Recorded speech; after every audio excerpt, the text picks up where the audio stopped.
Hello guys, what is up? I am the FF121 and welcome to episode 2 of my playthrough of Bomberman Jetters, the legendary Bomberman. Last time I got this game started, told you guys what I planned to do, and more importantly, we entered Planet Nobiri, aka Leisure, and well, built a bridge. That was basically it. In this episode, we're going to carry on through further from East Aqua, which is the checkpoint I'm right next to, and see what we can find as we get closer and closer to, well, seeing why in the world the Hige bandits are in this planet. If you guys are hyped for more Bomberman Jetters here on the channel, make sure to hit the like button, subscribe for content if you are new, and ring that bell to confirm every time on the channel. If you missed the first episode, check it out on the card top right.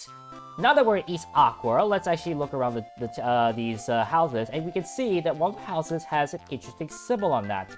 I'm going to leave that alone till the next episode. But for now, let's check out the other houses and see what they say.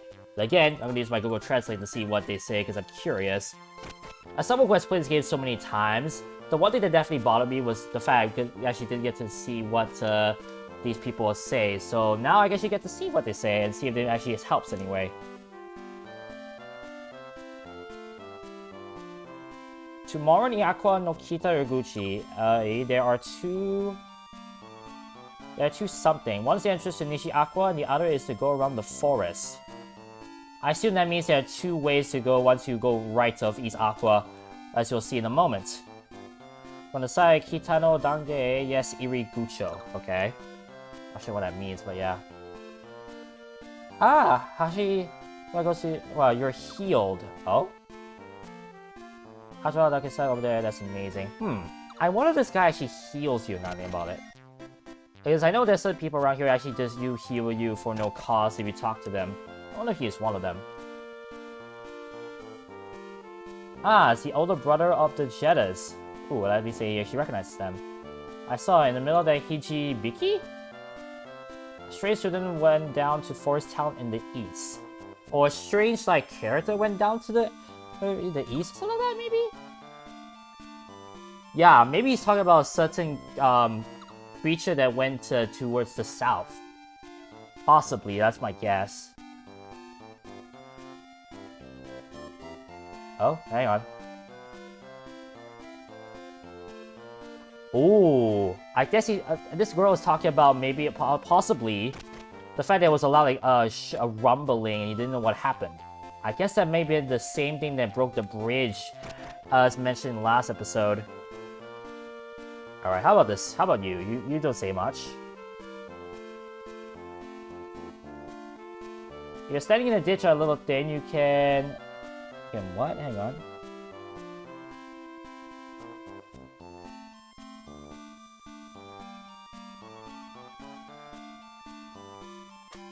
By hitting with a bomb, you can stand... Hang on.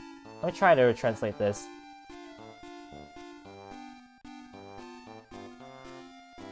No, that's not gonna work.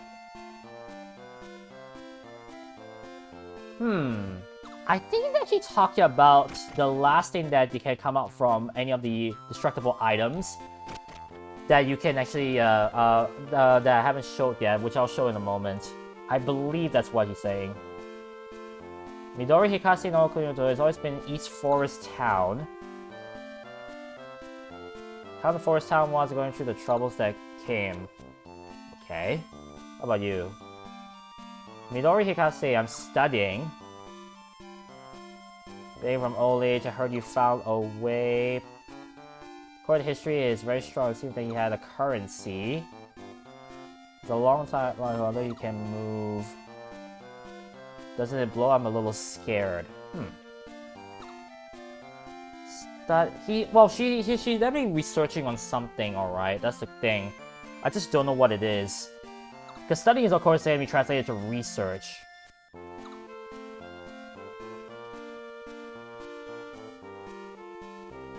Come on. Is very strong. Possibly, maybe talking about one of the Carabones later in the game, but that's just my guess again. But as we head to the next screen, you can see that we have both of the rabbits and the chickens combined. Let me make sure I take care of them, regardless of how they move. You can see that the chickens may actually have a stall point, where they don't actually move a bit, so that's why you probably might have to put 2 bombs to ensure, well, they are taken down.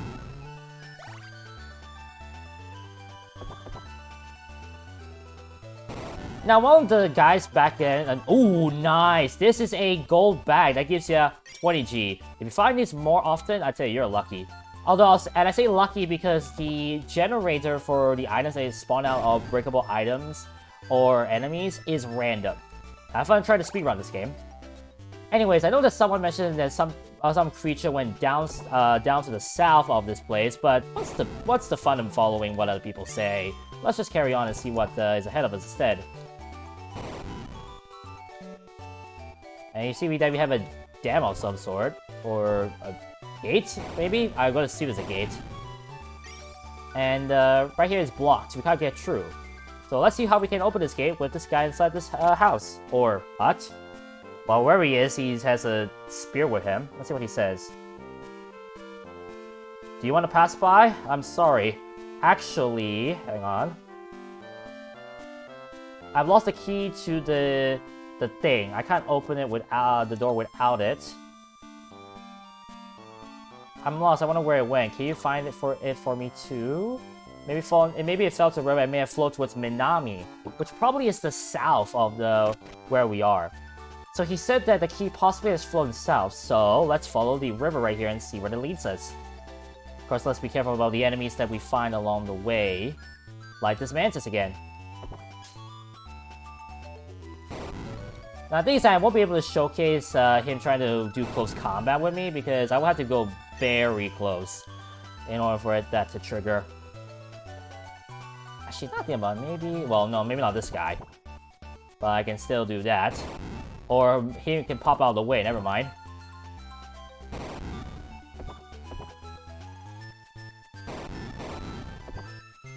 Wow, okay, 3 gold bags in much. Now right here, you can see the lot of grass coming up. I'll be honest, I recommend not breaking it. And you'll see why in a moment. I actually had the tendency when I was young to just like break everything I see. But to be honest, actually, it's a better strategy to actually hold off on, well, getting any of this stuff that you see here. Also, you can see we have the turtle right here, which his mechanic is quite touchy. Basically, he will always move very slowly, but the problem with it is that if he sees a bomb in close proximity, he will hide in his shell, and any bombs that hit it he will be immune to. So that's why I had to put a bomb that's quite far away in order for him to get hit. Now you can see that the river that we were following leads all the way down to this hole. And what's inside this hole? Well, it's our second Carol Bomb. Meet Shell. No, that's actually literally his name, Shell. This guy is actually what we want to talk to for the key. But he has a bit of a demand, let's just say.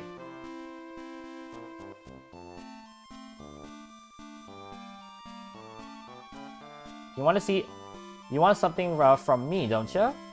Or something like that. You want this key? No, it's my treasure. Wait, is it necessary? Then play with me a minigame, I'll give you back the key. So he's gonna take us to that door, which actually is a minigame. So, even though there's gonna be Japanese, actually hang on, probably should read this, nothing about it. Then technically you can on this footpath, dodge the obstacles that fly from around the ground. Full breath, it's your power. Maybe he's trying to say that. Yeah, he's probably trying to say that he's actually the power here. When we press the B button, we actually use him as a shield. My power is a shield. Press the B button to block the ball, at least from the front. Bats and raccoons are shielded, so you can't, well, shield them, basically. So any bats or thing that you cannot shield with a shield. That's it. Go for it. So we have 30 seconds to avoid everything. If we survive 30 seconds, we succeed in this task. And you see that we start out with the arrows. But later on, there will be other things like bats and other projectiles. Pressing the B button will allow us to, well, shield them. But the only problem with that is that it only shields any of these projectiles like that. And you can see the rocks as well, they cannot be shielded. Let advise. Welp. So you have to be very careful. Probably should have shielded from that. Actually, I have not translated the fail text, so let's actually see what he says. There we go. It's Mikey. I want to key up. Brushing your arms more. My treasure is beautiful. So he's basically demanding of this treasure, and he won't give it back until, well, we defeat his minigame. Now, to be honest, as a kid, I remember struggling with this. In fact, this was probably the first big barrier in my playthrough of this game. Like, this honestly took for me quite a while. And to be honest, it was actually me not using the shield that did it. Now, ideally, you want to stay around the middle, because at least you have a easier time dodging any projectile that comes your way if you're in the middle. Anywhere near the top and the edges, and it's very possible for a projectile to come out of nowhere and defeat you.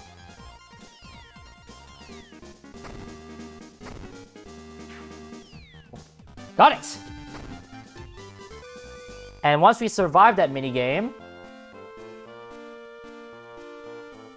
I've lost, but I'm jealous. Even though I'm jealous, I'll return this key. So we now just got the key to that bridge, that gate we saw earlier. I have a request. I want you to take me with you. I want to see various things in the world outside. I too, okay? I guess this means that we're conversating with it. Will you come with me? Thank you, my name is Shell. Nice to meet you. I assume that says Cherubom get. Yes, Cherubom Shell has become a friend. Its power is a shield. Block the things that fly in front of you. Set Shell to the B button? Yes! You can see here, I can now press the B button and it puts a shield in front of me. However, I'm not able to actually move. The only ways I can move is, well, any directional thing. And look at this. Ah! I'm part Shell! I'm part shield! Okay, let me stop. But you might notice also he has a EXP bar as well, which is of course fueled by the fruits that we've been collecting this time. Now you can see why I said you might want to hold off breaking these things before entering that door. That's because there is a much better Cherubom you can help out. And oh, hello! There's actually the last thing you can get from any of the breakable items, these skulls. The skull is actually a negative effect. It can give one of two things as I break it with a bomb. It either will prevent you from using bombs for 30 seconds, or it will make you move very slowly for 30 seconds. The speed in which Bomberman moves, if you have that negative effect, is constant regardless of how fast your character is naturally. So be careful of accidentally picking that up. There are enemies later in the game that actually also inflict such negative effects, but we won't have to worry about those until a lot later in this game. So for now, have peace. Make sure you collect anything that is around here that you want, because once you move to the next screen, that item is gone forever until later in the playthrough, as you'll see in a moment.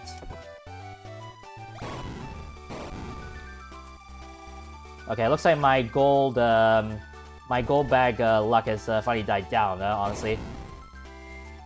Yeah, there we go. There's just a bronze coin, which is basically just 1G. The gold to 5, and of course the coin bag, as I mentioned, the G bag was 20. Oh, wow, never mind. Wow, 91. Honestly, the speedrun, that is pretty big. Now, funny thing is that if you were on the other side, you may have noticed there was a house that was across the lake. I'm talking about this house. Enter it, and you have these two guys with very weird spectacles. I believe I need to talk to you first. If I want the stuff that I want. Hi, welcome. We are the Carabon Fighters. You want to hear about Carabon Shinka? Which basically he's just talking about the Carabones that we're using in this game. The fruits that come out from time to 5 is Carabone's favorite. You pick up a fruit, the set Carabone's life gauge. Oh, life gauge? Oh, I thought it was experience gauge. Will increase. When the gauge is full, the character will increase star rating by 1, and it's a big deal. If you think about it, the power of the Carabon will take a moment to increase. Depending on the fruit, the way the central gauge fills is different. So basically, I believe it's bananas, strawberries, and then melons in terms of power from lowest to biggest. So if you find a lot of melons, That's good. And no, not that kind of melons. Shut up. Anyways. Good day. You came all the way, come this, a lot far away, haven't you? Do you want to hear about the Carabon? Yes, I do. And there's a reason why I say that, yes. A Carabon is a creature with a strange ability. The special feature is that Carabon can be used while setting... Even if it's not set in the Carabon. Yuko's Carabon 2, I'm here. Oh, that's weird. The translation is awkward. Although I assume that means that even if you Carabons, you don't have a Carabon equipped, some Carabons are have an effect on you naturally. If you look closely, you see wait. If you look closely, I'm also carrying a Carabon? That's weird. Let me get this to you. So we just got an item. When you find your character, I should be able to write. When you're done with all the books, come here again. I believe that what he said meant is, if we check our inventory, we just got ourselves a book. This is what you could call the Carabon Dex, if you're a Pokemon player. This actually keeps track of all the Carabons that we have that are in this game. And as you might notice from the Carabon list, there were 8 slots, so and each Carabon has 4 levels, so we have 32 entries to fill up. And once we fill them up, we need to come back to him to show that we completed it. It's kind of like Professor Oak asking you for the complete Pokedex, but a lot less exciting. And as you can see, we get to see each of the Carabons. So we have Palmy. Let's see what it says. You can warp to previously checked warp points in the area. In the dungeon, warp to the dungeon, you can warp to the edges of the dungeon. Then we have the next Palmy. Oh, you want to previously check warp points in that areas, and I think that can be translated. Warp to Iriguchi. Fly Bomb, her is his name. And then we have this, Shell. Use a shield from the front to block the flying balls from the front. Although when I say flying balls, they probably also meant anything that's related to any projectile that comes your way. Mon's key, sparkly beautiful key. I'll give it back to Monpan. Huh, is that actually the oh wait, it is! Because Monpan, some person actually mentioned about Monpan or some name of this very similar back in the village. So I guess that guy's name is Monpan. Interesting. Now, funny thing, this is actually my first time playthrough in a game like this. And I know for a fact I probably won't be able to translate everything because I myself am not Japanese illiterate. But I do not regret making this playthrough because honestly, this is one of the few games I always wanted to play as a Let's Play. As someone who actually, Emily is not really a Bomberman fan, but this game got me into Bomberman quite a bit. In fact, once you see later in the playthrough, you'll see that my Bomberman skills are pretty decent, let's just say. Now let's take the Monpan and get back the key. Ah, isn't that the key? You found it. Thank you. Thank you very much. Now you can open up the gate. I'm gonna assume that meant. Well then, I'll open the door right away. But that's not the only thing he does for us. You can go to Forest Town through the Dangai, which I assume that means gate. So we're going to Forest Town. I'll give this bomb monster to you, who found the key to the gate. So we just got ourselves an item right there. You can combine this with various things. You should be able to use it well. See you later or something like that. It says put aside there, but I assume that means see you later. We check our inventory, we see we got ourselves a bomb container. We can combine this with certain objects that are specific to be able to create different bombs in the game. Which is kind of cool. You'll see the different kind of bombs, and honestly, it'll be quite impressive to see what they are. And then right here, we got ourselves some bunnies. And hello, our next checkpoint, which, if I look at the list, is called, if I can get to my notes, this place is called the North Cliffs. And as he killed this bunny, he was trying to clearly go towards me. I'll say this. Next time on Bomberman Jetters, the legendary Bomberman. We'll see what we can do around here. We're at the North Cliffs. And get ready for a pretty dumb moment when I was a kid. And trust me, similar to my playthrough of... No, not Spawn. Similar to my playthrough of Pokemon Yellow, I had a lot of dumb moments as a kid when playing this game. Although, gotta be fair, this is a Japanese-only game, and I was definitely lost. Although, to be fair, now that I think about it, this stupid moment you'll see next episode is pretty dumb. Also, we'll make a new bomb. Thank you guys so much for watching, but remember, the adrenaline rush is real. This is LeapNF121 signing out. I'll catch you guys in episode 3 of my playthrough of Bomberman Jettis, the legendary Bomberman. Peace.